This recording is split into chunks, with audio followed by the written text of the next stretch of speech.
Matheus e Cris, tudo bem?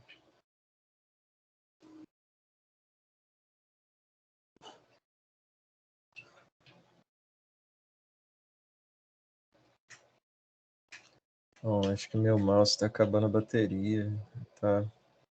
Olha aí, ele está dando falsos cliques. Bem, você? Olha, tudo bem, graças a Deus. Fim de semestre, né? Estamos aí chegando no final. Hoje, inclusive, nossa última aula, né, expositiva. Na semana que vem a gente fazer a atividade. Estou só regulando a tela aqui para abrir para vocês. Só um pouquinho. Compartilhar. Aí, se puderem dar um ok para mim, se tem visual aí. A gente não tem aquele problema da tela preta aquele dia, que nem aquele dia, né? Matheus, ok, beleza. Eu tô vendo. Ótimo, Cris também. Letícia, boa noite, tudo bom? Ok, então tá vendo também. Só ver, tá, aqui já tá beleza.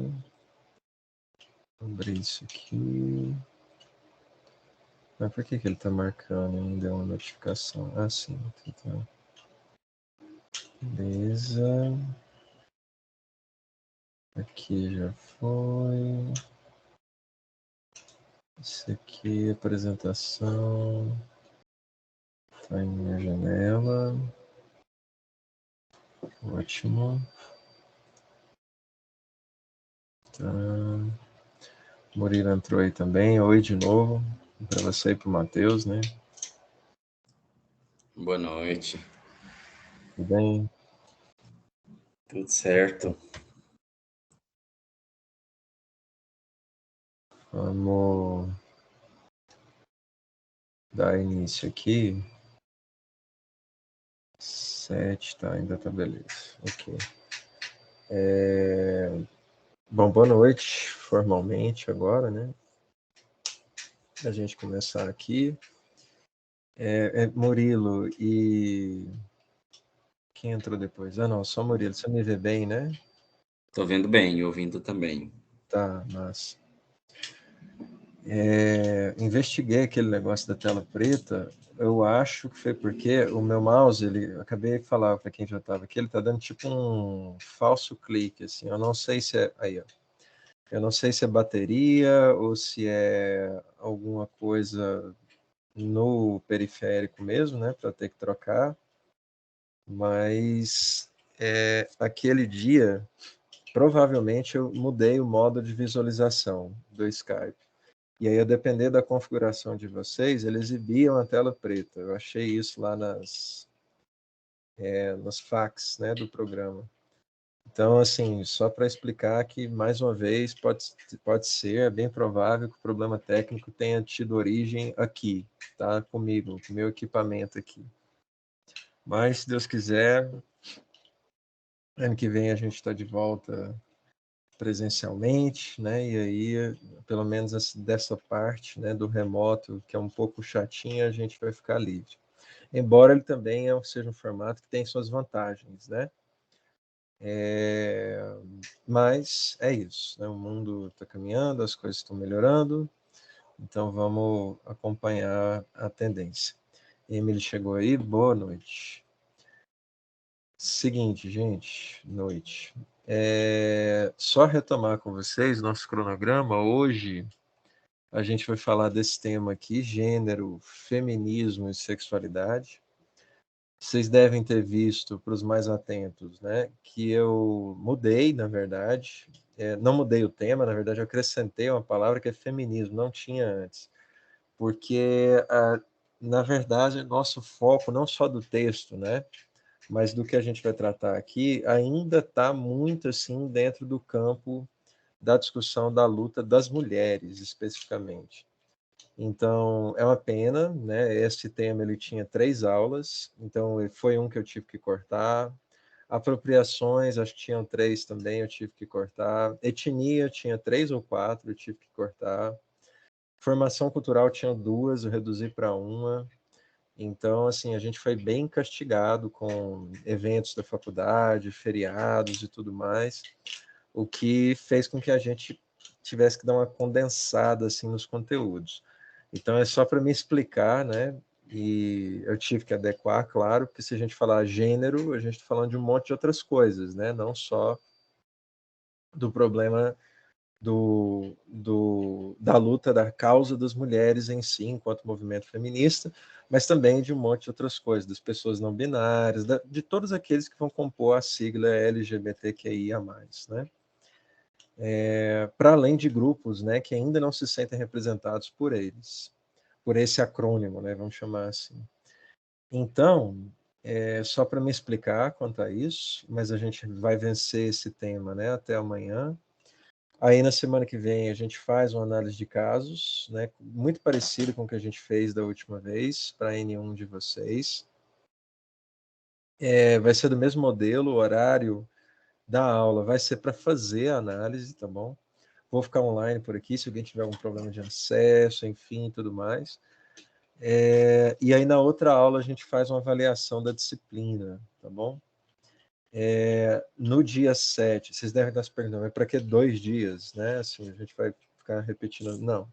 Dia 7 a gente conversa mesmo. Eu acho que um dia dá, né? 1 hora e pouquinho aqui dá para a gente conversar. Ao vivo aqui e tudo mais. E no dia 8 eu quero que vocês preencham um questionário sobre isso, tá? Sobre a avaliação da disciplina. Então aí a aula do dia 8 seria para o preenchimento desse questionário. Ok? E no dia 11, segundo o calendário, né, da FASAN, a gente encerra o semestre letivo.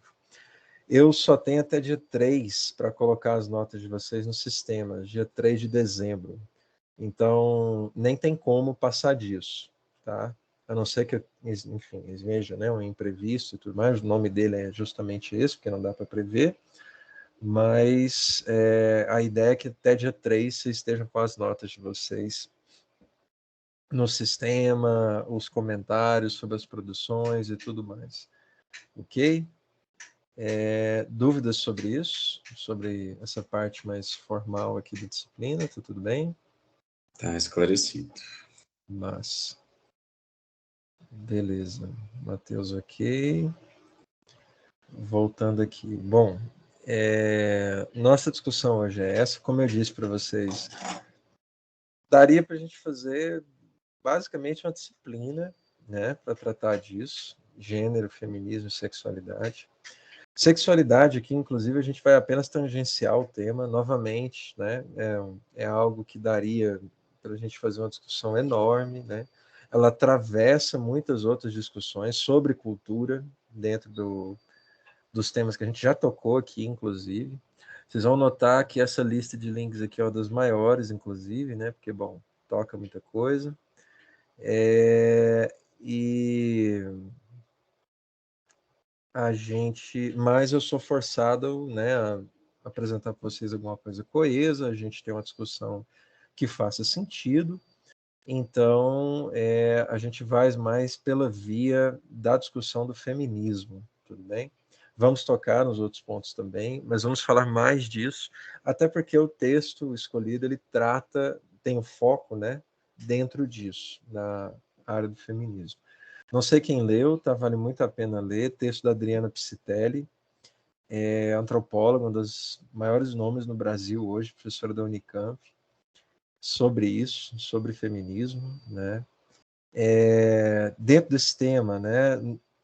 Especificamente de feminismo, mas olhando também pela lente do gênero e da sexualidade, a gente tem autores canônicos, né? Beauvoir, Spivak, enfim, vários nomes, dos quais, e aí entra uma ressalva que eu preciso fazer, eu tenho alguma leitura, mas eu não faço pesquisa sobre isso. Não é meu tema de pesquisa, eu não tenho produção acadêmica sobre feminismo, gênero e sexualidade. Perdão, já orientei trabalhos, né, que estão na linha disso, mas eu não tenho produção acadêmica sobre isso, tá? Tem alguma leitura muito superficial, né? Porque tem gente que é especialista nisso, né? Lida com isso, Então, assim, em termos acadêmicos, né, meu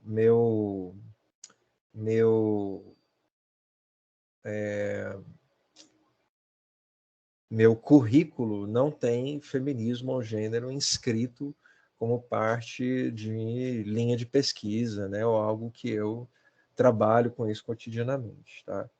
Então, na verdade, a conversa aqui é muito mais dentro das leituras que eu já fiz, né, dos autores que estão embasando a discussão aqui, todos estão referenciados, como sempre, e muitos se agarrando também ao texto de hoje, porque ele faz até uma crítica ao próprio feminismo, né, ao movimento feminista em geral.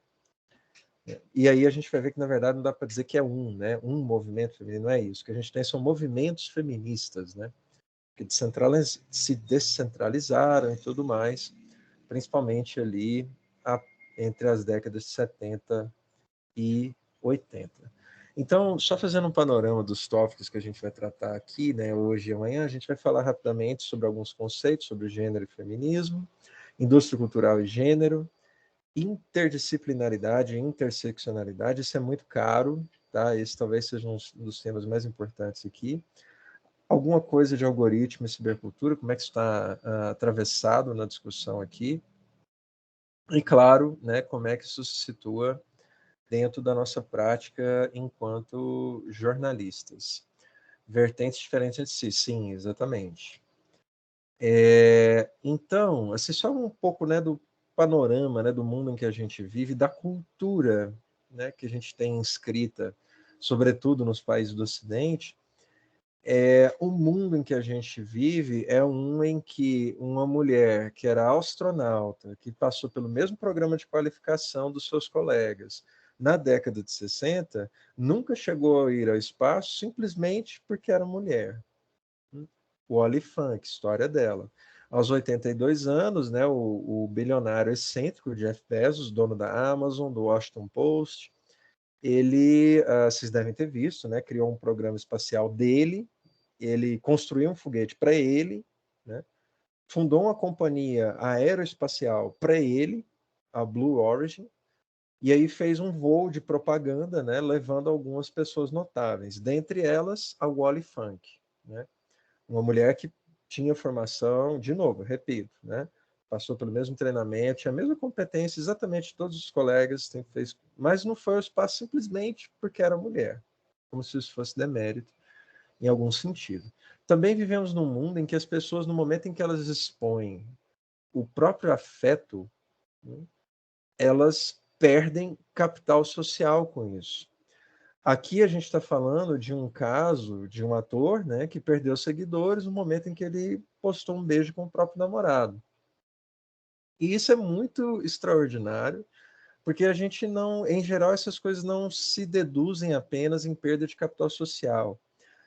Elas chegam a se traduzir em termos de perda de capital financeiro, porque se ele trabalha como influencer, por exemplo, um influenciador, ele pode perder patrocinadores, né? Porque isso desagrada aos seguidores. Agora, a questão é por que o afeto desagrada alguém alheio, né? Quer dizer, a intolerância patente, né, pelo fato de ele ter beijado outro homem, como se isso fosse alguma coisa alienígena e tudo mais. A gente vive num governo aí tentando localizar mais, né, partindo do geral para chegar aqui no Brasil, num tipo de gestão pública que, no momento, mas é claro que a gente precisa dizer que historicamente sempre foi assim, mas no momento, obviamente, de maneira mais acentuada, a gente tem atos administrativos mesmo, concretos, né, que têm o objetivo muito claro de tentar excluir ao invés de incluir. Por exemplo, uma portaria, né, vocês devem ter visto isso também, baixada lá pelo um dos secretários um dos auxiliares, perdão, do secretário Mário Frias da Cultura, né, do Ministério da Cultura, que foi rebaixado para a secretaria, que proibia a linguagem neutra nos projetos patrocinados pela Rouanet, né, pela Lei Rouanet, de apoio a trabalhos, projetos culturais. Isso é muito doido, porque, de novo, né, você não está promovendo a inclusão, né, não está levando cultura a mais pessoas, não está trazendo mais gente para se identificar com aquele artista, com aquele público, com aquele palco, com aquele projeto. Pelo contrário, você está intencionalmente retirando acesso, representatividade ou representação que seja de um grupo específico de pessoas a bens culturais, né? Isso é muito assustador como política pública, quer dizer, é algo patrocinado, intencional, produzido pelo Estado, né? E aí, de novo, né, a coisa do capital social se traduzindo em capital financeiro, foi o que aconteceu com esse cara, o Maurício Souza, né, atleta de vôlei, que foi demitido por homofobia. Qual foi o problema, né, a origem disso tudo? Foi ele postar um post criticando o fato do Superman, o personagem de um gibi, não é? A nova versão dele, o filho do Superman, ter se assumido bissexual na historinha ficcional de um personagem que não existe, né? Ele se sentiu muito ofendido com isso, um absurdo. Acabou, no fim, fazendo um monte de declarações infelizes e foi demitido. E aí o que é interessante é a segunda parte da notícia, né? Depois de demitido, ele passou a ser assediado para entrar na política. Ou seja, há uma linha política de defesa dos interesses do povo, que não é isso a representação política, sim, né? Que pretende excluir pessoas, que pretende dizer que alguns afetos são proibidos, alguns tipos de relações não devem existir. Isso é muito assustador, não é? De novo.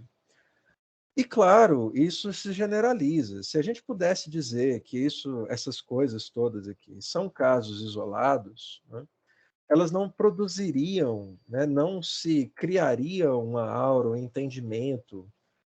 Isso não seria incorporado a uma cultura, né, a brasileira, de achar que a mulher tem um lugar menor, que qualquer pessoa que não seja o homem branco heterossexual tem um lugar menor, uma posição de status social menor. Aqui a gente vê um sujeito fazendo troça de um crime bárbaro, né? Vocês devem se lembrar, quando o goleiro Bruno matou e esquartejou a própria namorada, Elisa Samúdio, e deu os pedaços, né, do corpo dela para os cachorros comerem. E aí tem um sujeito que se fantasiou disso, né? E aí a gente já discutiu isso aqui. Quando você coloca fantasia, você está criando uma caricatura de uma imagem que já existe na sociedade, né? Quer dizer, a de que isso aqui é um comportamento aceitável, é uma coisa normal, né? Não é tão grave assim. Se isso aconteceu, então, será que ela não fez para merecer? E é um crime bárbaro, né? Talvez, não sei, muito pior do que a gente consegue, do que a imaginação dos roteiristas de Hollywood conseguiria produzir, né? Bárbaro, uma coisa desumana. Mas é isso, né? Esse tipo de comportamento de celebridades, de pessoas públicas e do próprio público, não é? Endossado, por exemplo, pelo próprio Estado, por representantes políticos que produzem esse tipo de comportamento, não é? Porque, claro, né, como a gente tem discutido aqui, a cultura ou aquilo que é erigido como um significado, algo dotado de uma simbologia profunda e importante, tem muito a ver com a força de quem está lá em cima para dizer que estão lá embaixo. Isso aqui é importante, isso aqui está tudo certo, isso aqui é que é bom, né? E aquilo ali é que é ruim, aquilo é que não presta, aquilo é que tem menos valor. Então, a gente chega a comportamentos desse tipo, né? Boa noite, Letícia, sem problema. Então, para além, né, de atores que politicamente têm muito poder de influência, né, o próprio Estado, as elites sociais, financeiras, né, que existem em cada território, a gente tem um ente aí, né, que cria, molda, promove cultura, que atravessa, como a gente viu, boa parte dos territórios e dos países, né, que é a indústria cultural. E a relação dela com a indústria cultural não é tão feliz assim. com as questões de gênero, perdão, a indústria cultural com as questões de gênero não é muito feliz, vamos dizer assim. A gente já adiantou alguma dessas discussões, mas é claro, né, que a indústria cultural molda, legitima ou deslegitima, desmotiva determinados tipos de relações de gênero, destacando sempre, né, a referência máxima daquilo que é correto, daquilo que é importante, daquilo que é, vejam como a palavra é importante, normal, não é? É a figura do homem branco heterossexual. Mesmo quando ele está em relação com uma outra entidade qualquer, com qualquer outro personagem, em qualquer uma das histórias da indústria cultural, das narrativas que se cria nos livros, nas músicas, nos filmes, nas novelas, nos seriados, nas séries de TV, nas ficções, qualquer coisa, tá?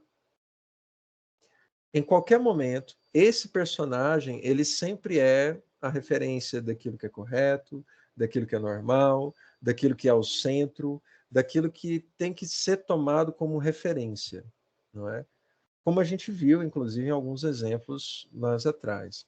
Mesmo, também como a gente já viu, mesmo quando a indústria cultural aceita representantes diversos para compor os seus personagens, as suas histórias, há pouca representatividade.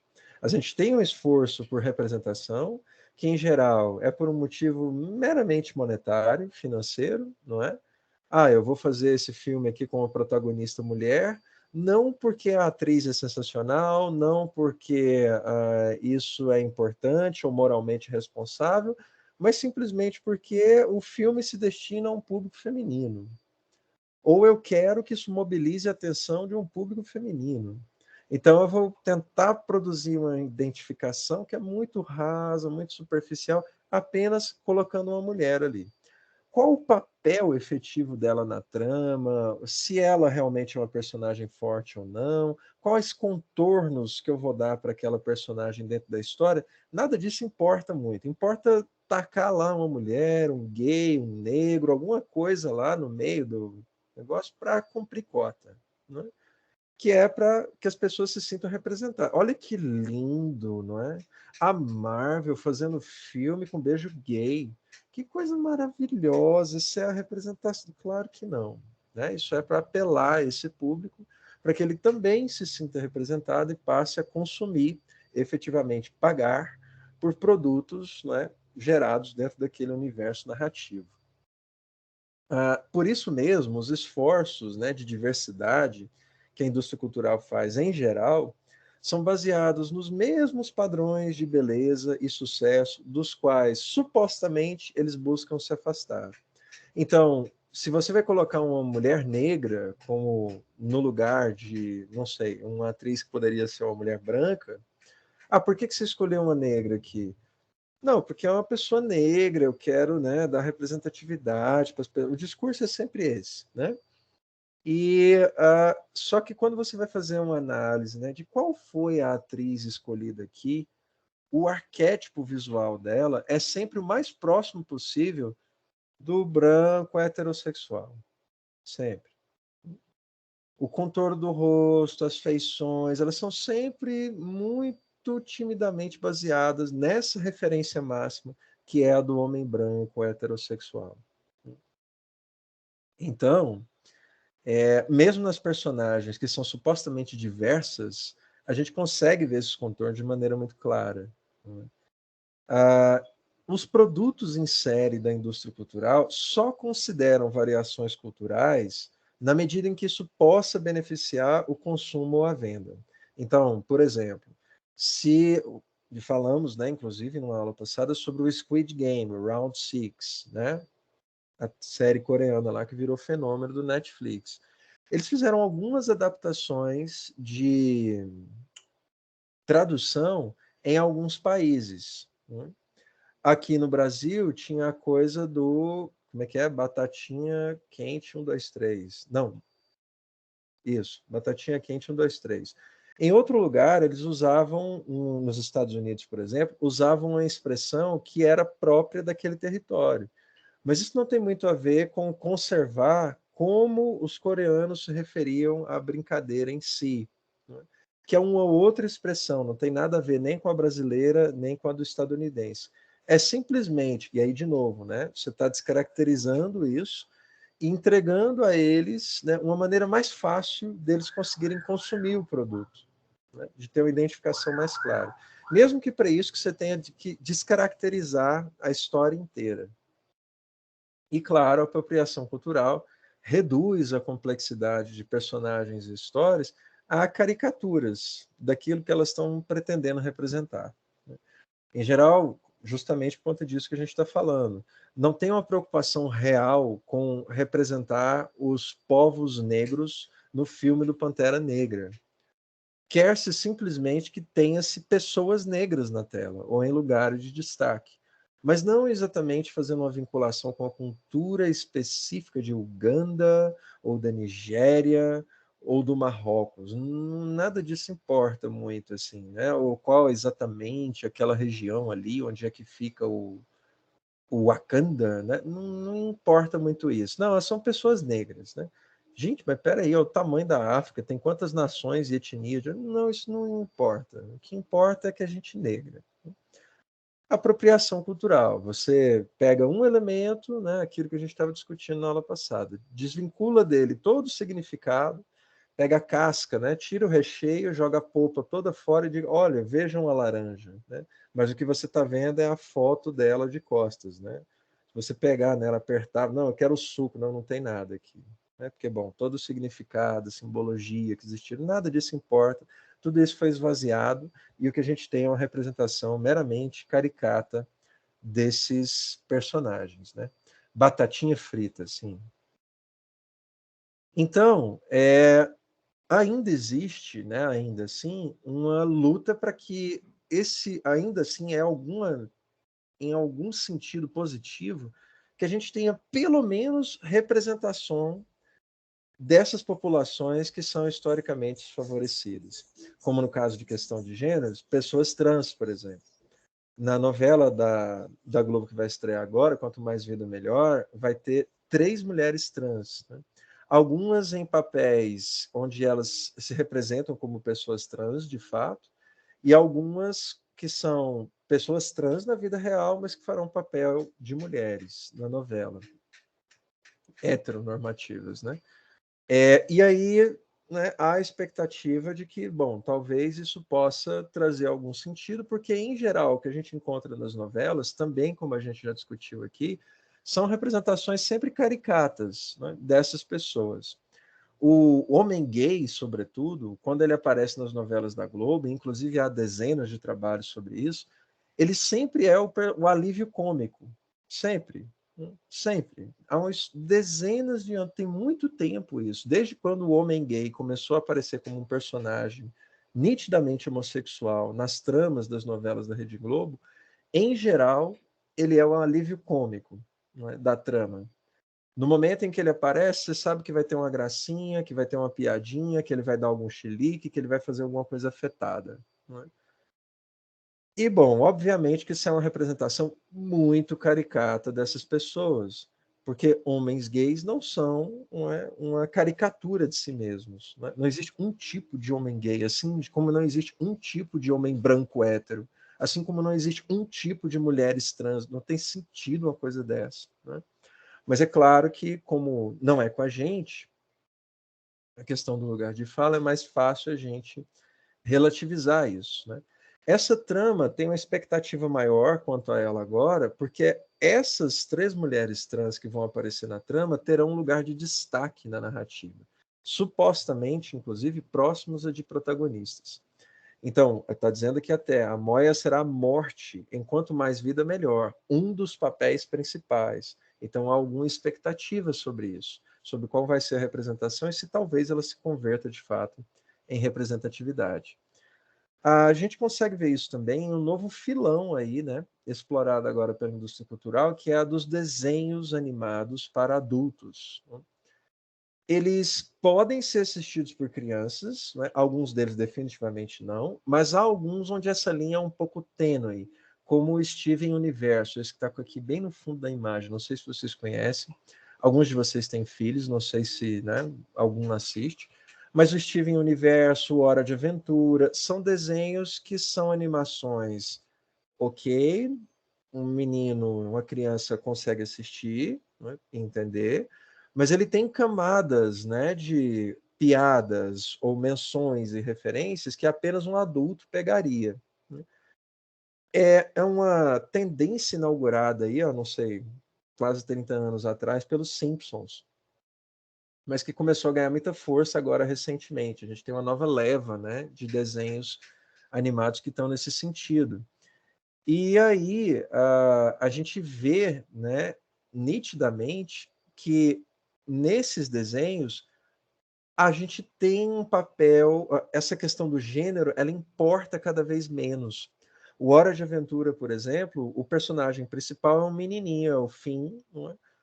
E ele tem alguma coisa a ver com a princesa, há momentos em que tem algum tipo de menção a um romance entre os dois, mas tem um cachorro também, cujo gênero implica-se, né? Subentende-se que é masculino, mas às vezes ele tem uma relação que é um pouco amistosa, talvez até amorosa, com outros personagens que estão identificados com o gênero masculino.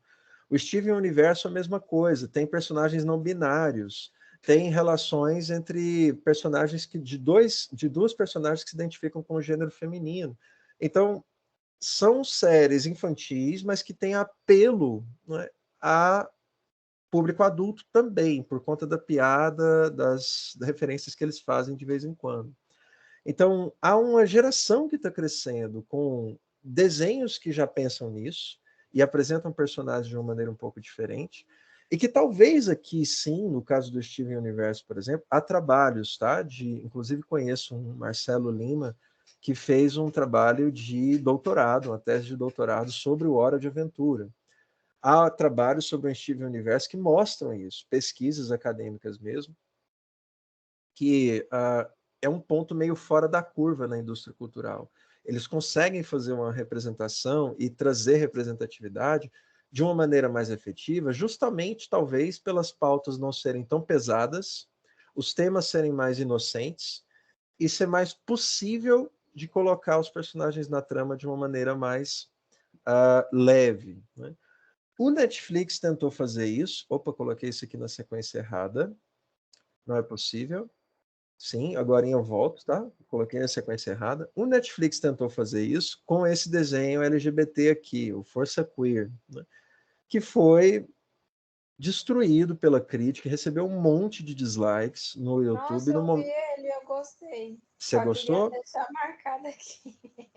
Gostei, O, gostei. o pessoal, aí não sou eu dizendo, né? Aqui, uma matéria no Observatório G, eles, né, viram junto às redes, né? Foram, por exemplo, no trailer do YouTube.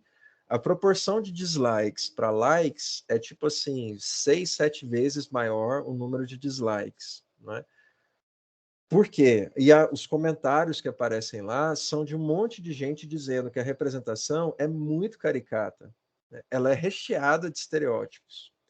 Ela coloca o homem gay dentro do lugar de, né, um papel representativo muito específico, uma personagem que é lésbica também, um bissexual. Então, as pessoas não conseguiram se identificar com isso. E justamente por isso, né, por essa possibilidade de a gente ter interação imediata com essas coisas que a internet traz, manifestam, né, o seu descontentamento com esse tipo de coisa. Então, não é sempre, né, que a indústria cultural acerta, por exemplo, quando ela faz animações como essas. E, na verdade, isso aqui é exceção. O que a gente mais tem são desacertos, né? Como no caso, só voltando aqui para ver o que vocês estão falando, Steven Universo, o Daniel Craig, né, um ator homem, branco, heterossexual, dizendo que o James Bond não deve ser interpretado por uma mulher. James Bond, vocês sabem, né, uma série, uma saga, né, de filmes, são livros, né, escritos pelo Ian Fleming ainda na década de 50, que foram adaptados, vários deles, né, para o cinema. E o personagem principal é um espião inglês que seduz as mulheres, é um cara gatão, muito sedutor, né? Ele é um agente secreto, ele entra e sai dos lugares, ele tem licença para matar, ele faz missões secretas e tudo mais. E ele tem essa aura, assim, né, do homem sedutor, dono de si e tudo mais. Para ele, justamente por isso, uma mulher não poderia ser escalada para o papel. A questão é que o público mudou. Embora a gente não possa, aí ele vai fazer a defesa, qual é o argumento dele para isso? Aí a gente vai mudar a personagem. A questão é, se cultura é algo mutável, né, e que acompanha as mudanças daquela comunidade, que comunga daquela cultura, então subentende-se que personagens devem mudar. Se o cinema não faz isso, os quadrinhos fazem há muito tempo. Há muito tempo. Há muito tempo. Como indústria cultural, inclusive, talvez seja um dos primeiros, né? Eles só devem perder aí para o rádio ou para o cinema, mas quadrinhos existem há 80 anos. E nesse meio tempo, não são raras as histórias que são criadas justamente para produzir ímpetos de inclusão. Os X-Men, por exemplo, se você assiste X-Men até hoje não entendeu que a história é justamente sobre o respeito ao diferente, né, a esses grupos que são historicamente perseguidos, desfavorecidos, e aí estão inclusos pessoas LGBTQIA+, pessoas com deficiência, mulheres, ou qualquer tipo de discriminação racial, né? A história dos X-Men é só isso. Né? A história do Superman é sobre o imigrante, sobre o refugiado, né? Que vem para um país e que é aceito por eles como um herói, né? Porque ele veio de outro lugar, ele não veio da Terra. Então, os quadrinhos fazem isso desde sempre, mas por alguma razão, e esse artigo é bem interessante porque ele vai tentar traçar algumas, é um público que foi colonizado pela grande maioria de homens brancos. Né? E aí é algo que o cara vai dizer aqui, né? Peraí, só ligar aqui meu marcador. É algo que o cara vai dizer aqui, né? Essa revisão do super-homem, né? Agora na história, o filho dele, que é o o filho de Kal-El, né? John Kent, é o filho do super-homem com a Lois Lane, ele assume ser bissexual, né? Porque ele se apaixonou por um amigo dele que é fotojornalista, certo? Essa é uma das capas alternativas do gibi. Essa capa foi o motivo da demissão de um jogador de vôlei aqui no Brasil. Doido isso, não é? Esquizofrênico, quer dizer, o cara está odiando, ficando extremamente revoltado com o fato de um personagem que não existe, de uma história ficcional, de um gibi se assumir bissexual. Então, é um nível de intolerância que é muito absurdo. Mas aqui o que o sujeito quer destacar é que isso incomoda justamente a essa figura aqui, a do homem heterossexual. E por que incomoda justamente esse público? Porque é um público que se acostumou a ser representado na indústria cultural como aquele que é a referência, aquele que é o herói, aquele que é o mais importante, aquilo que é tido como o normal, o certo. E é por isso que ofende tanto. Foi-se educado, não só pelas micro-regiões de educação extraescolar, né? A família, a igreja, o próprio Estado, dentro das empresas, das fábricas e tudo mais, mas também dentro da escola, né? Foi nitidamente educado a achar que essa figura, o homem heterossexual, sobretudo o branco, é a referência, é o certo, é o normal. Tudo que sai desse nível de padrão ou das relações desejadas por esse sujeito é estranho, é digno de rechaçamento. Né? Mas a indústria cultural fazendo isso, ela está sendo subversiva. Não, não. Obviamente, ela está fazendo algo que o Daniel Craig acha que o 007 não tem que fazer. Quer fazer o quê? Ouvir o público. Né? A ideia aqui é vender mais gibis, mais quadrinhos, mais produtos. Construir, por exemplo, séries e filmes futuramente, cuja audiências nas cadeiras do cinema será ocupada por pessoas LGBTQIA+, certo? Que produzem tem algum nível de identificação com aquilo que elas vão ver na tela. Tudo bem? Só que nem sempre se dá muito certo, né? Justamente como a gente viu, pela indústria cultural fazer uma coisa uniformizada e fazer algumas adaptações apenas no sentido estrito de facilitar consumo ou venda, Às vezes isso não dá certo, né? Por exemplo, o beijo gay no filme Eternos, né, o mais novo lançamento da Marvel aí, foi banido em vários países do Golfo, Arábia Saudita, Catar e Kuwait. Aqui tem algo muito interessante, né, uma coisa, né, diretora se nega a cortar cenas. Nossa, ela é uma heroína, uma baluarte da quebra dos tabus, uma pessoa que... Não, ela está fazendo isso por um motivo meramente comercial. Não se trata aqui de, nossa, isso vai cortar a aura artística do filme. Não é nada disso. Trata-se de um produto e ela se nega a cortar as cenas porque o prejuízo monetário em ele não ser exibido nesses países é muito menor do que os ganhos de audiência ou de identificação ou com venda de produtos futuros que vai se gerar em manter as cenas, certo? Aqui o desenho, só que mesmo que o Daniel Craig não queira, a representação feminina, embora o papel principal ainda não tenha chegado a isso, a representação das mulheres dos filmes do 007 tem mudado. Antigamente, se vocês pegam as primeiras versões, ainda com Sean Connery, com Roger Moore, não é? Por sinal, Sean Connery é o melhor 007, tá? Não tem discussão isso. Nas representações anteriores, né, as mulheres eram meramente objetos, eram adornos nas cenas, né? Tanto que várias das cenas dos filmes são literalmente filmagens de corpo, de pegar assim, tem cenas nos primeiros filmes do 007 que é aquela coisa assim, vai do sapato até chegar lá no fio do cabelo, né? Mostrando, veja que formosura e tal. A mulher é isso, essa coisa ilustrativa, ornamental nos primeiros filmes. Nos mais recentes, elas mudam a trama. Elas determinam, inclusive, o que ele, no papel principal, vai fazer. Esse é um elemento de novidade. E isso foi alterado das histórias originais, né? Que traziam o espião como alguém impassivo, gélido, é um machão viril, sedutor, ele não se importa com o sentimento de ninguém, ele é o pegador. Ele vai lá, pega a mulher, aí se ela gostou, não importa, eu estou indo embora porque eu sou agente secreto. Então, essa coisa que não faz muito, né, sentido hoje. Justamente por isso, essa representação foi aos pouquinhos, né, sendo alterada. Isso é algum progresso, mas, de novo, a gente tem representação e não exatamente uma representatividade, certo? E, claro, a indústria cultural é patente em cenários onde essas coisas viram caricaturas, né, como eu disse para vocês. Essa figura da girl boss, por exemplo, né, e isso leva a gente à discussão que a gente está fazendo aqui do feminismo. Esse termo girl boss, né, ele foi cunhado num livro dessa mulher aqui, a Sofia Amoruso, né, que tem justamente esse título, hashtag Girl Boss. É uma mulher que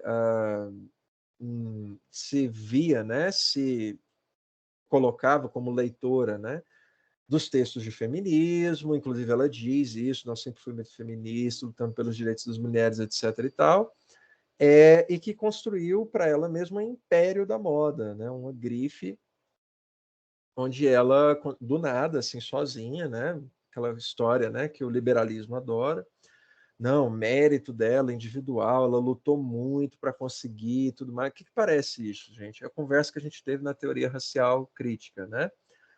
Sempre que a gente fala de meritocracia, a gente está desconsiderando todas as outras coisas. A condição social, o racismo, as questões de gênero. Não, nada disso importa, porque se as pessoas se esforçarem, não importa se ela é negra, se ela é gay, se ela é mulher, nada disso importa. Ah, tem preconceito? Tem, mas se as pessoas se esforçarem e tudo mais, ela chega lá, não é? Ela passou a endossar esse tipo de discurso. E aí criou-se uma figura romântica da girl boss, a mulher que pode tudo, ela fala o que ela quer, ela bota as coisas na mesa e tudo mais, e etc. O problema é que o conto de fadas ele ruiu muito rapidamente. A empresa dela faliu e, em grande medida, ela está enfrentando vários processos milionários até hoje de pessoas que trabalharam na empresa dela e que tinham direitos sociais, trabalhistas básicos negados. Mulheres grávidas que não tinham direito à licença maternidade, gente que cumpria hora extra muito além da carga, e ela não dava nenhum tipo de compensação financeira, enfim, um festival de processos trabalhistas em cima dela. que, olha só, se apropriou do discurso feminista, não é?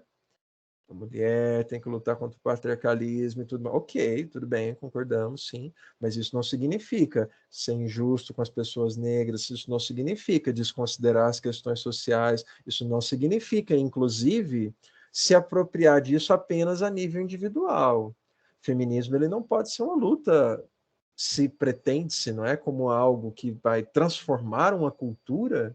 Ele tem que ser vivido, produzido, exercido coletivamente, não a nível individual apenas. Né? Ah, não, o feminismo é muito legal até o momento em que eu virei rica e dona de um império da moda.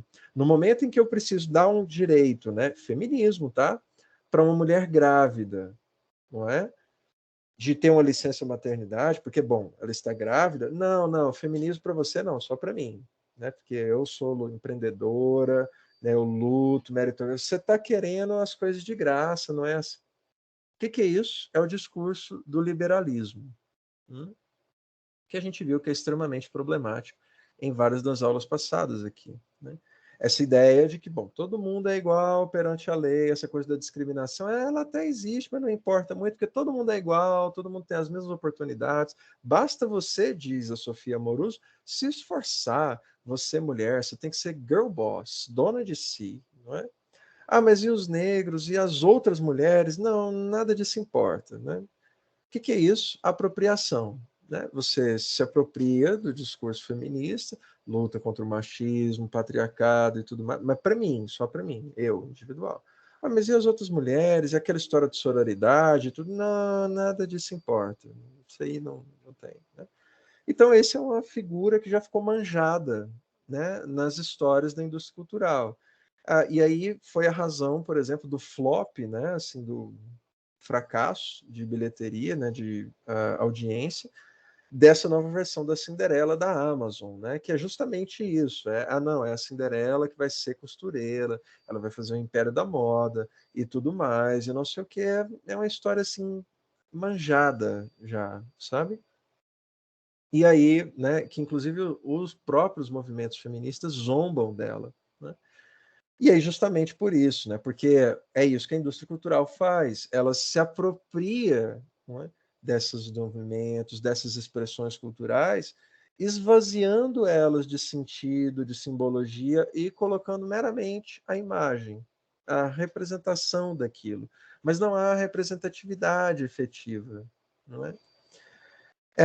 E aí, né, ainda falando de indústria da moda, voltando aqui para ver o que vocês estão falando, é, sempre foi homem. Sem contar que, como mulher, eu conheço muitas mulheres que gostam desse estilo de filme. Sim, tá até num texto que coloquei aí. É normal a gente ver, né, mulheres reproduzindo discurso ou o louvor, né, a imagens ou histórias que são notadamente machistas. Eu nunca vi, pelo menos melhor de memória, nenhuma mulher protagonizar nenhum. Exatamente quem tem todos os privilégios não quer abrir mão deles, é isso. Eu não entendi o que você quis dizer na parte que se referiu que é errado manter sua opinião com base na igreja, na educação e etc. Manter sua opinião? Eu acho que foi quando eu estava falando assim, não é questão de manter opinião, eu estou dizendo da formação que a gente tem de colocar a figura do homem branco, hétero, sexual, como aquela que é a referência, a que é dotada de mais poder, aquela que tem mais centralidade em todas as histórias e mitos que a gente constrói, certo?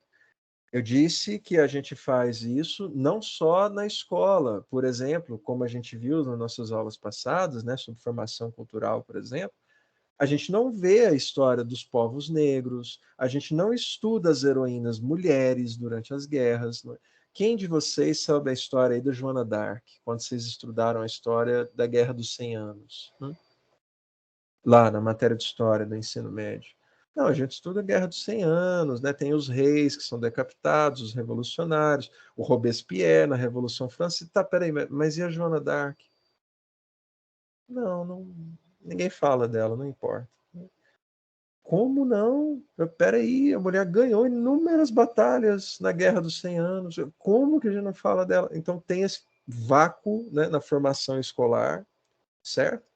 Mas para além da formação escolar, dentro dos outros círculos, onde a nossa formação cultural ela é efetivada aí dentro da família, das religiões, do próprio Estado, dentro das empresas, dos lugares onde a gente trabalha, né? Dentro desses círculos sociais, né, onde a gente vai consolidando a nossa formação cultural, nesses lugares também a figura do homem branco, hétero, é aquela que tem mais destaque, é aquela que é mais valorizada e tudo mais. E aí basta você pegar a família, bom, né? A família brasileira ainda se centra na figura do homem provedor, que é o pai de família, que ele manda mais, ele tem mais direito, ele decide mais do que a mulher, por exemplo. Né? Para começo de conversa, a nossa visão de família ainda é a do homem heterossexual, casado com uma mulher heterossexual, que tem filhos e não sei o quê. Família. Religião. Muito difícil a gente pegar uma religião, qualquer uma delas, tá? Onde uma mulher ela tenha papel de destaque dentro do sacerdócio, tá? Da própria religião. Né? Se a gente pegar as religiões cristãs, por exemplo, talvez os protestantes tenham alguma equivalência, porque você tem pastores, né? Homens, mas também tem pastoras. Mas ainda assim, mesmo dentro dessas denominações, obviamente, os nomes que têm mais força são de quem? São dos homens, né? São dos homens ainda, não é? Muito, mas muito fortemente, né? De maneira muito clara, né? Tem essa divisão. Se você vai para dentro da religião católica, ia falar das religiões católicas, da religião católica, as freiras ainda têm um papel que é menor, né? Elas não podem, por exemplo, celebrar missas, né? Não pode, né? Essa prerrogativa é apenas de homens.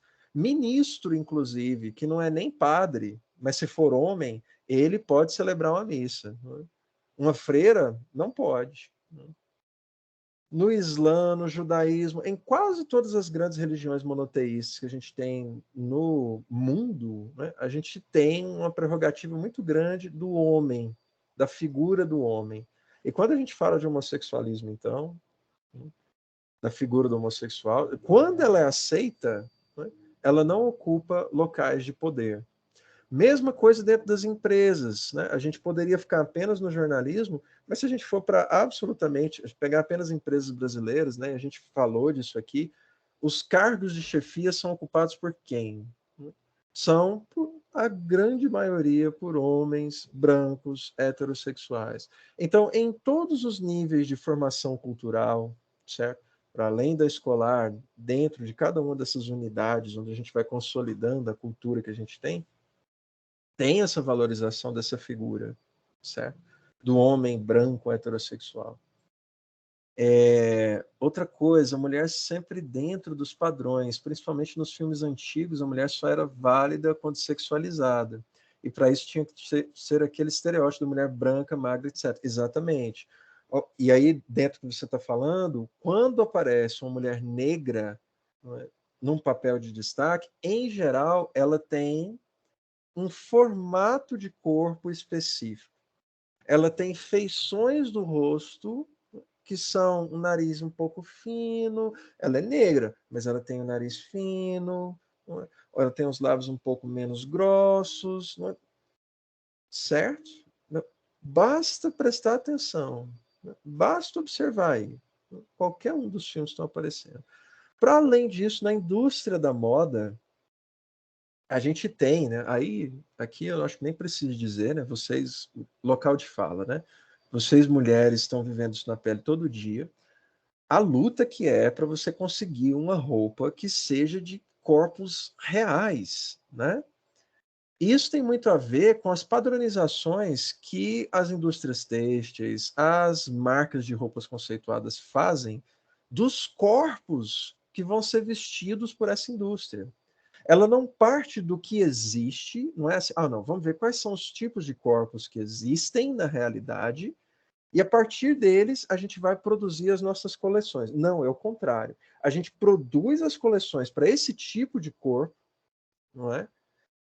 E aí as pessoas que estão lá, que vão comprar os produtos, elas têm que caber no produto que eu fiz aqui. É literalmente uma forma de bolo, né? Estou apertando você aqui, aqueles brinquedinhos de criança, sabe?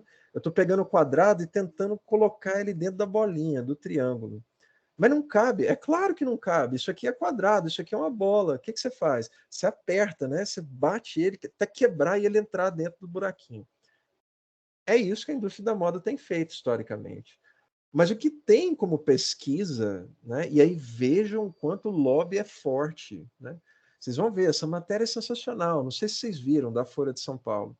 Houve um lobby das indústrias da moda para não deixar que a ABNT, a Associação Brasileira de Normas Técnicas, colocasse, né, fizesse uma pesquisa real, efetiva, né, concreta, de como é o corpo da mulher brasileira, para tentar traduzir medidas que servissem de referência para produzir as roupas, certo? Ela fez isso, por exemplo, existem há muito tempo medidas da ABNT para corpos de homens, mas para as mulheres não. Por quê? Uma força muito grande, um lobby fortíssimo da indústria da moda, né? Que não deixava, tinha um monte de discussão, né? Mas no fim fizeram a pesquisa e demonstraram que 76% das brasileiras não têm corpo violão, né? Tem corpo retangular, né? E isso é normal, porque esses corpos é o que são os reais. Aqui você está partindo da realidade, né? Não o contrário. Não é assim, ó, o corpo da mulher brasileira, ele é violão, né? Não é não. Quando você vai na realidade e faz, né, pega a fita métrica, mede lá as distâncias, né, o tamanho do tórax, o tamanho do quadril, o que você tem, o biotipo mais predominante na população brasileira, 76%, é retangular. Não é o da ampulheta, que é de apenas 3%. 3%. A grande maioria tem corpos retangulares, esse biotipo aqui, certo? Mas o lobby da indústria da moda é tão grande, né, que eles não deixaram o negócio sair antes. Só agora que o negócio vai ser efetivado, como referências de medidas para a indústria têxtil. Quando essa matéria saiu, inclusive, houve questionamento de mulheres, de movimentos feministas, de por que, para começo de conversa, que se precisa categorizar os corpos das mulheres em tipos. O que é uma pergunta que faz sentido, sim, né? Claro, né? Algo digno de se questionar.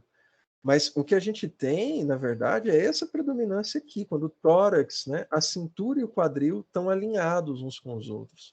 76% das mulheres são assim, no Brasil, segundo essa pesquisa, que vai embasar as medidas, né? Elas não têm corpos triangulares, de colher, de triângulo invertido ou de ampulheta. E aquelas que têm esses tipos de corpos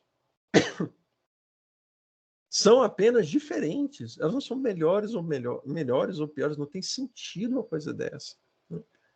Se a indústria da moda têxtil funcionasse a partir daquilo que existe na realidade, os tipos de roupas que se encontrariam à venda, o mais predominante, seria para esse tipo de corpo, não para os outros. Consideraria-se esse tipo de medida, não aqueles. Porque aqui a gente está falando de realidade. Nas propagandas que aparecem na TV, quando vocês vão numa loja qualquer para pegar aquele vestido e tem uma cintura ali marcada naquele negócio. Peraí, quem tem essa cintura? Ninguém tem. E realmente ninguém tem. Ninguém tem. Certo? E aí, claro, né, isso conduz a gente à discussão sobre o feminismo. Esse termo, sim, virou até santa, né, a Joana d'Arc. Acho que ela foi canonizada, não sei, né, pela Igreja Católica, né, eu acho. O feminismo, aqui tentando fazer uma síntese, tá? E aqui localizando, como eu disse para vocês, muito claramente, né? As minhas fontes aqui, eu estou usando como referência a Adriana Piscitelli, que bebe muito da Spivak, então, das maiores vozes aí do feminismo mais moderno, e desses outros autores que estão colocados aqui, tá? Que estão nos links para vocês verem depois. Mas como ela define feminismo, tentando fazer uma síntese aqui, seria um termo associado a um conjunto de movimentos. Então a gente não está falando de um movimento, tá? É um conjunto de movimentos de luta por direitos e representatividade de mulheres em todos os âmbitos da vida social, além de combater práticas e discursos imbuídos pelo patriarcado. O patriarcado aqui, definindo de maneira muito simples, é essa quase que instituição que existe, né, por exemplo, na sociedade brasileira, que coloca a figura do homem, falando de maneira mais geral, homem, mas a gente pode acrescentar heterossexual e branco, como aquele que tem maior poder de decisão, tem mais direito à voz, né, ou a fazer valer sua voz, tem mais direitos ou tem seus deveres relativizados simplesmente pelo fato de ser homem, certo? Essa ideia, né, ela se diversificou muito em anos recentes, né, diz a Psitele. Ela se transformou, o feminismo hoje é um movimento descentralizado, né? Ele tem pautas muito variadas, embora ele tenha, né, uma certa unanimidade nessa luta, né, contra o patriarcado, a representatividade das mulheres em geral, mas ele diversificou-se muito, né? Abriu-se muito em pautas variadas. E ele ganhou mais linhas de expressão e mais espaço de discussão na internet. Isso é muito positivo, porque a gente vê gente que não tinha contato com esse tipo de discurso, ou que não se colocava, né? Não conseguia se ver num lugar de relativização dos próprios direitos, e que agora, tendo contato, né, com esse tipo de discurso, consegue ver abusos, não é? Assédio, problemas em relação à falta de direitos, ou na dificuldade do gozo desses direitos, né? Esse tipo de coisa, que era mais difícil de se enxergar porque não se tinha acesso a esse tipo de discurso. Só voltando aqui, vendo o que vocês estão falando. Olha só, foi canonizada. No entanto, não é, ele continua a encontrar problemas e vulnerabilidades que são universais, que atingem mulheres muito diferentes, então mulheres de raças diferentes, denominações religiosas diferentes, de etnias diferentes, em contextos muito diversos, em países completamente diferentes, ou às vezes dentro do mesmo país, mas em regiões absolutamente distintas, ou dentro do mesmo local, mas em contextos sociais totalmente diferentes, mas que atingem elas de maneira mais ou menos universal, né? Embora a gente vá ver uma crítica a essa noção. E justamente por isso é que a Psitele vai fazer no texto uma crítica a boa parte da literatura do movimento feminista e a maneira como esse movimento tem se popularizado ultimamente, deixando muitos tópicos importantes de fora. No caso, o artigo dela tem foco nas mulheres que fazem turismo sozinha, né? As mulheres que viajam sozinhas. E aí, inclusive, ela relativiza isso, né? Os própria imprensa, a gente vai ver isso mais para frente. Como que aparece nas manchetes, né?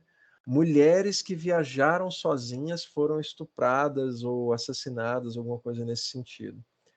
Quer dizer, você nunca vai ver uma manchete dizendo homens que viajaram sozinhos. Mesmo quando elas estão acompanhadas. Por exemplo, um grupo de amigas viajando, né? Ou duas mulheres viajando. Elas não estão sozinhas, elas estão acompanhadas. Elas não estão acompanhadas de um homem. Percebe como a referência é forte? Como a gente nem percebe isso? Né? Ela viajou sozinha. Não estava sozinha, estava com uma amiga.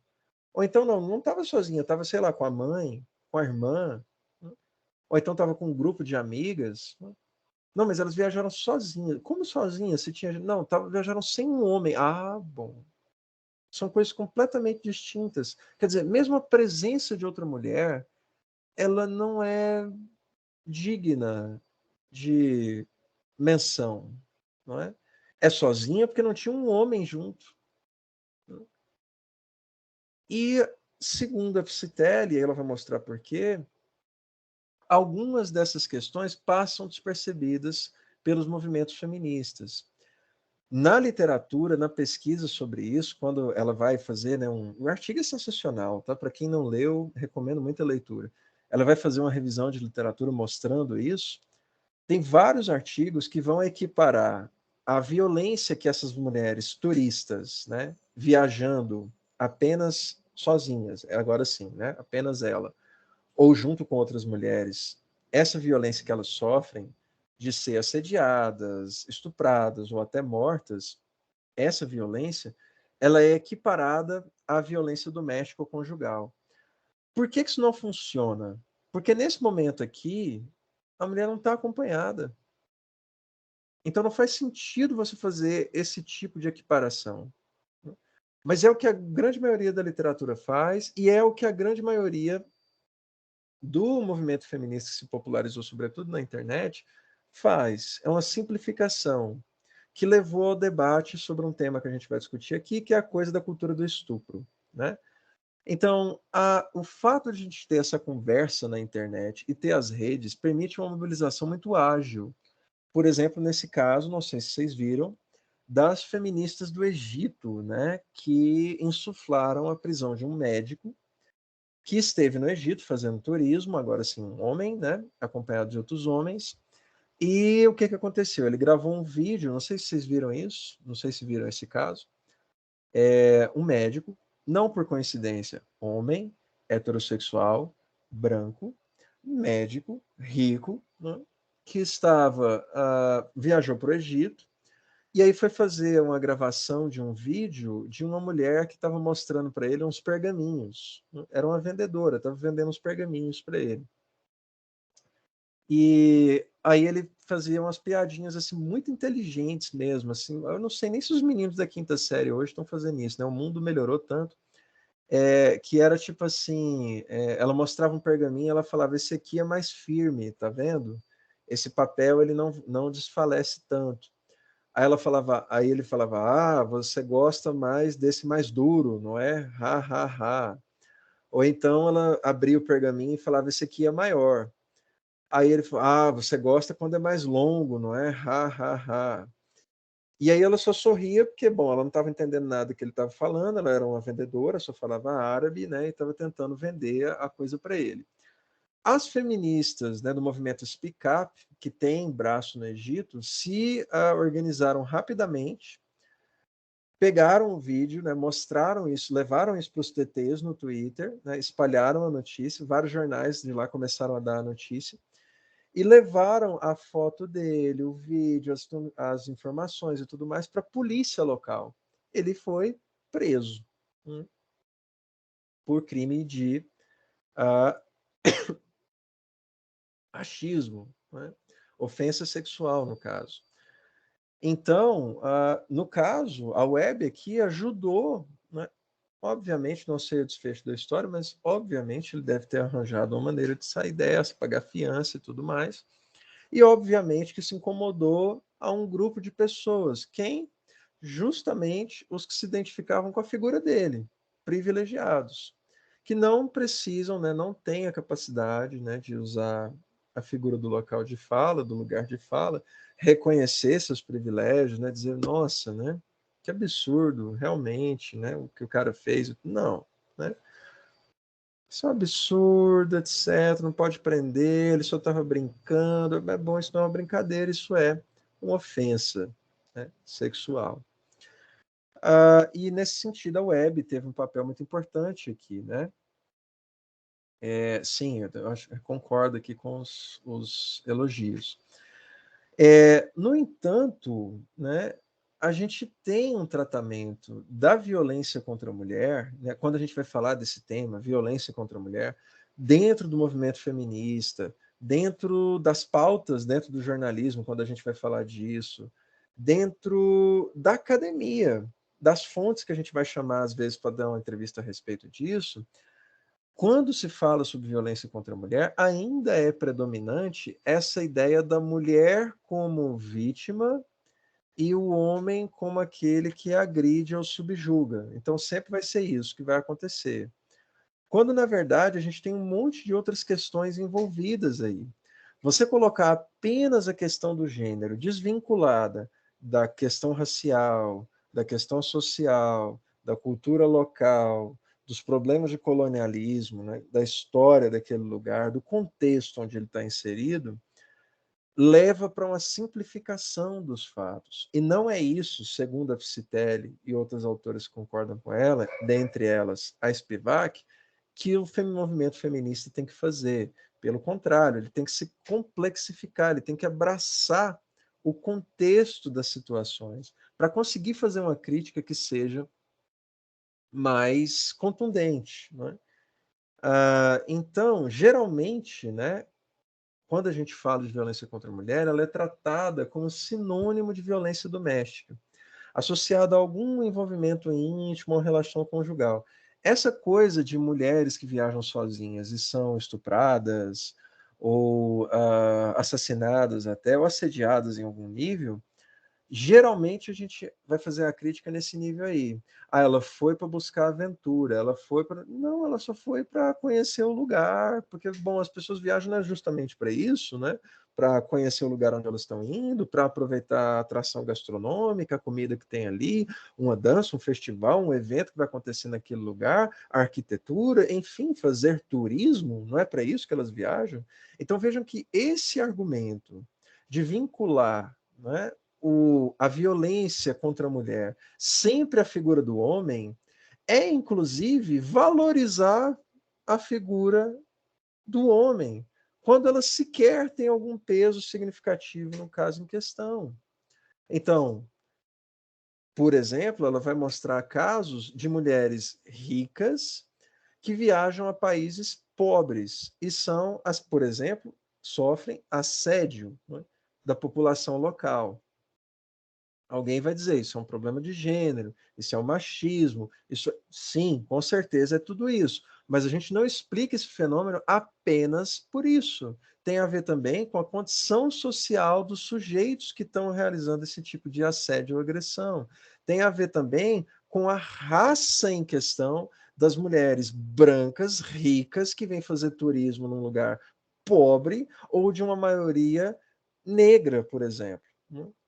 E que vão ser hostilizadas, talvez, até pela questão social ou da vinculação da imagem delas a essas outras populações. Então, não é fácil, se a gente não resolve a toque de caixa, problemas que são nitidamente complexos, porque as pessoas não são apenas, como a gente viu lá atrás, na discussão sobre identidade, uma mulher não é apenas na pós-modernidade, hoje, e sobretudo em tempos de internet, ou de facilitação, né, de fluxo e tudo mais, em 2 horas você está no Peru, não é? Em 2 horas você está na Bolívia, em 2 horas você está na Argentina, não é? Em tempos de fluxos tão ágeis, hoje, uma mulher no mundo de hoje não é só mulher, ela também é mulher, ela é negra, ela é da classe A, B, C, ela é brasileira, ela é goiana, ela é tudo isso forma a identidade dela, certo? Enquanto pessoa no mundo, enquanto produção cultural de si mesma. É por isso que isolar todas essas coisas e dizer que o problema é apenas uma questão de gênero é simplificar a questão, certo? É, é isso que ela diz aqui, né? Em geral, lida-se com esse problema da violência contra a mulher como por uma perspectiva essencializante, universalizante de gênero e do poder, desconsiderando todas as outras coisas, raça, condição social, forças políticas, história, nada disso importa. Importa, não, é questão porque o homem é assim mesmo, ele é essa figura do mal, né, que sempre vai oprimir. Não, opa, peraí, calma, não é assim, né? Tem razão quando diz que há machismo, há a questão do patriarcalismo, da misoginia no tratamento a turistas, por exemplo, mulheres que viajam desacompanhadas de homens? Sim, com certeza, né? Mas não é só isso que explica o problema, certo? Ou às vezes nem é a questão principal, tudo bem?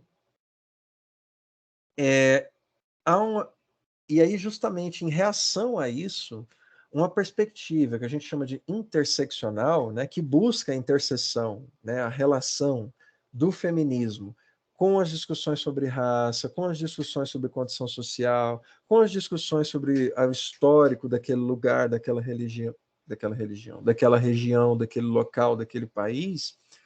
Essa perspectiva ela ganha força depois dos anos 90. Então é muito recentemente, quando ela vai propor análises, pautas, soluções que sejam mais complexas e menos centradas na figura do homem.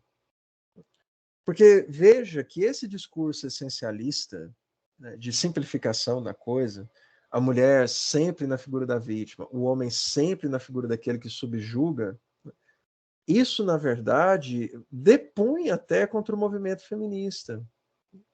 Depõe até, né, na interpretação da Adriana Piscitelli, da Spivak, certo?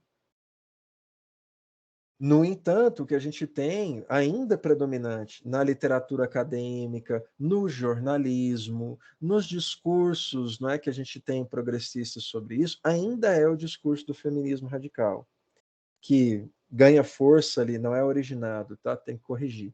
Ganha força ali nos anos 70, esse ainda é o predominante, de que a mulher é sempre vítima, o homem é sempre o violentador, o subjugador, né?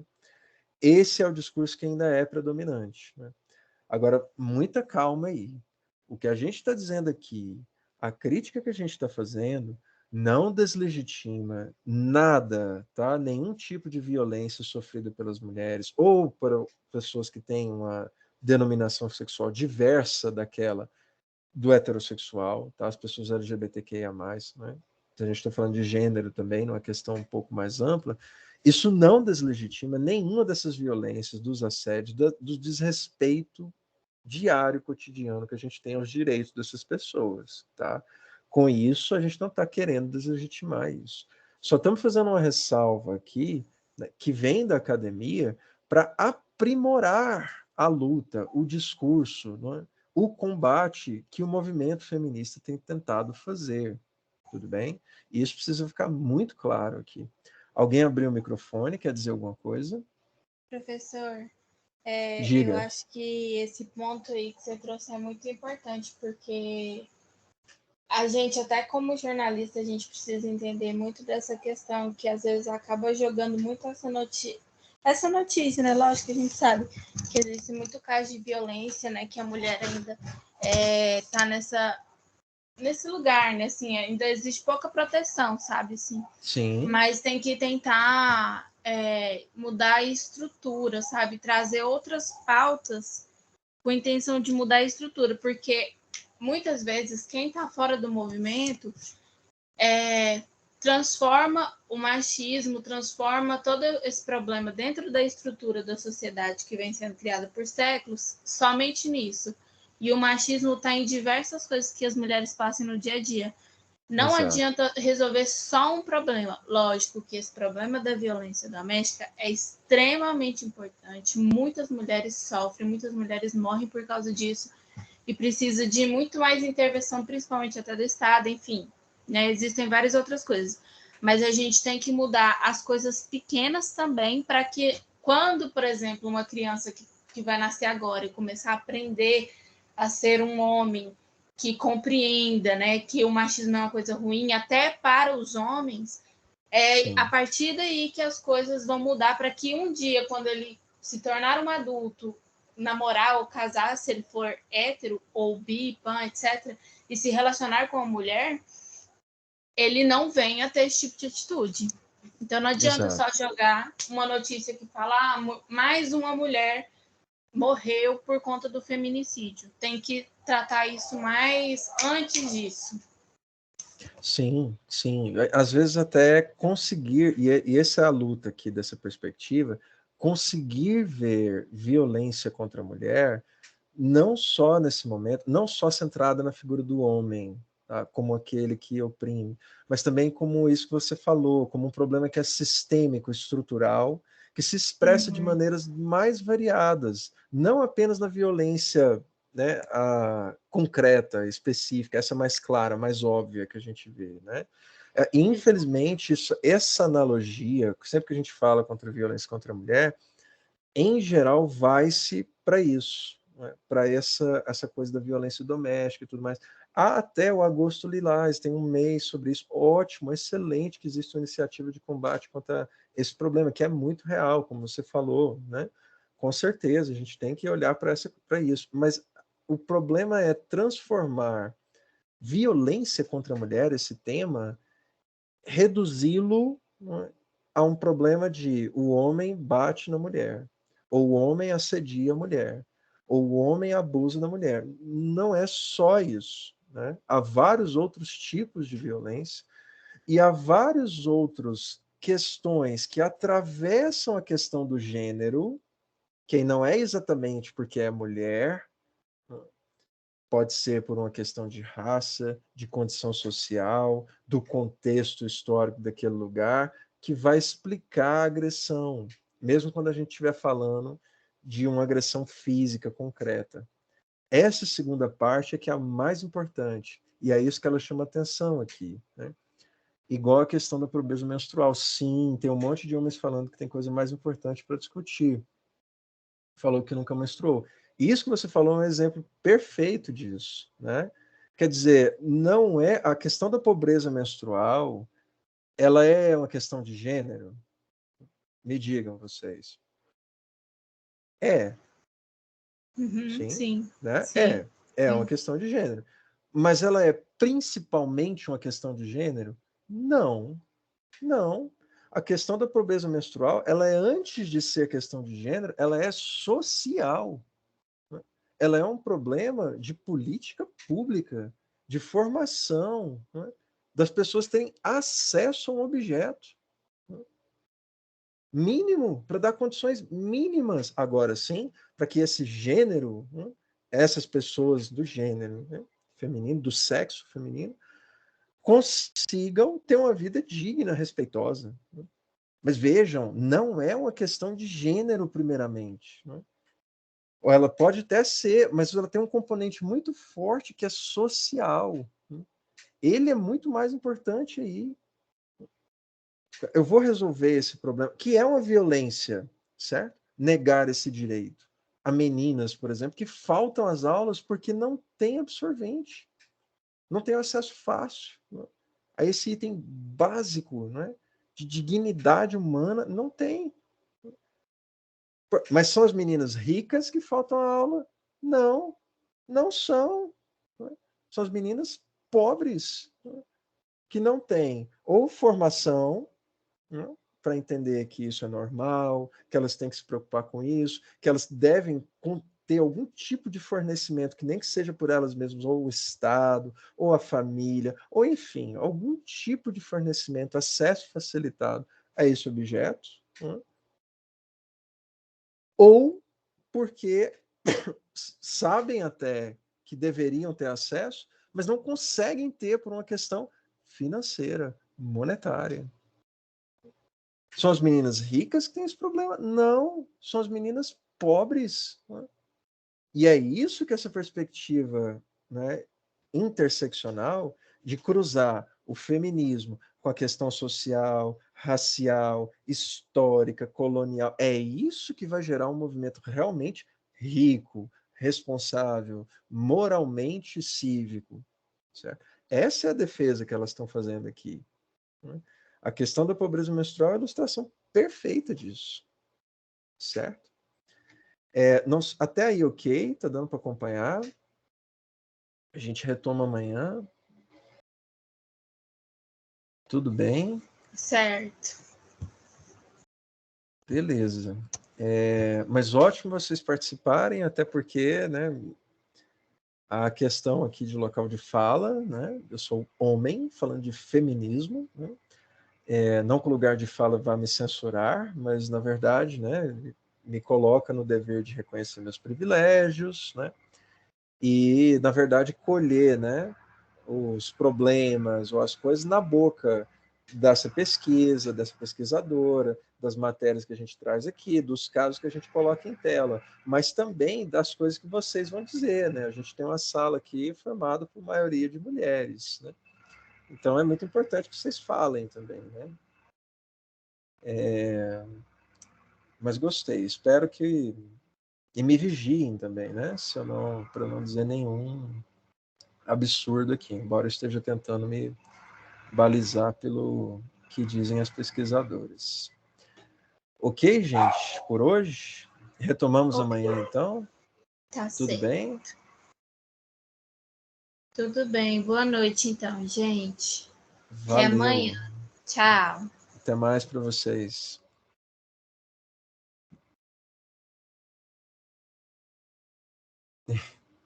Boa noite. Até mais.